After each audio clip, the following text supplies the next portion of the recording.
சிலுக்கு என்னது முறத்தை எப்படி கடிச்சு வச்சிருக்கேன்னு பாரு. பக்கிட்டு பாரு என்ன கோலத்துல இருக்கேன்னு. வண்டியோட இது மேட்டை பாரு எப்படி பண்ணி வச்சிருக்கேன்னு. என்ன நினைச்சிட்டு இருக்க நீ?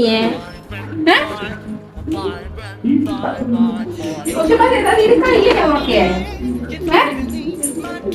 குப்பை எதுலடி அல்றது? பக்கெட்டையும் குப்பை மரத்தையும் பாரு எப்படி வச்சிருக்கேன்னு. சொன்னா அப்படி திருப்பிக்கிறீல, திட்டினா மூஞ்சி திருப்பிக்கிறீல. உங்கள்கிட்ட பேசிட்டு இருக்க பதில் சொல்லு. எந்திரி பதில் சொல்லு. புரியுதா புரிய மாட்டேங்குதா உனக்கு? உனக்கு தான் இந்த பால் இருக்கு, இது வச்சு விளையாட வேண்டியதானே. உன்னோட குண்டாவை கடிக்கிறியா நீ? குண்டா பாரு எப்படி தெளிவா வச்சிருக்க. சாப்பிட குண்டாவை இது எப்படி தெளிவா வச்சிருக்க. இதை கடிக்க வேண்டியதானே.